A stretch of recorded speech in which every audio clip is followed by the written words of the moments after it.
more, we'll cross now to Lucien Christen, the International Committee of the Red Cross spokesperson for Afghanistan. Good morning, Christen. Thank you for joining us. Lucien, excuse me. Thank you for joining us. So the area where the earthquake struck is already quite remote. How easy or difficult will it be to get aid there? There is twofold in my answer. The first one is that it's extremely difficult for the communities themselves to be able to move around and access health centers, for example. The roads have been damaged. Heavy rains also hit this area over the past few days. So movement for the population are restricted and complicated. Now, we are, as humanitarian organizations, facing the same kind of issues. Some of those places are not well connected to main road. Neither it's easy to access them due to the damage caused by the earthquake.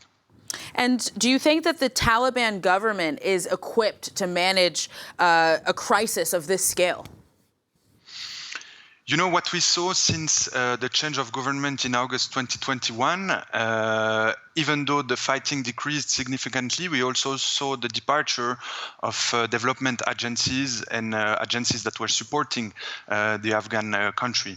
So what it means is that there is no more or a few fundings that help supporting critical infrastructure such as health facilities, energy supply, water supply. So currently it's really mandatory that international organization or the international community invests back in Afghanistan to prevent the situation to deteriorate further.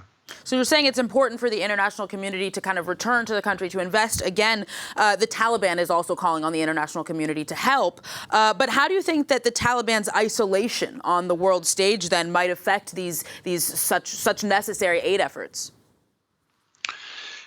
You know, I think for at least for us, for the ICRC, wherever we work in the world, we deal with the authorities. We do this to have access to the communities and to ensure security guarantees for our staff to access the places where we deliver aid. So this is not something different in Afghanistan. We have this kind of relationship, and now we need to be able to bring more aid in the country. The scale with this earthquake, of course, makes the situation even more dramatic. But in general, in Afghanistan, it's estimated that about 55% of the population is in need of humanitarian assistance. So international funding needs to come back in Afghanistan to help the Afghan community. When do you expect the aid to start arriving? Well, the aid is already en route from our side, from the Red Cross movement. The Afghan Red Crescent is already deploying assistance in the field, trucks filled with food, water, tents, clothes, cooking kits, etc. The ICRC is deploying medical supply in 3 hospitals in Paktika region, which is the most affected.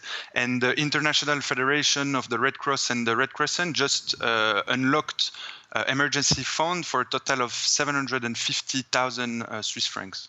All right, Lucien Christen, thank you so much for joining us today. Thank you.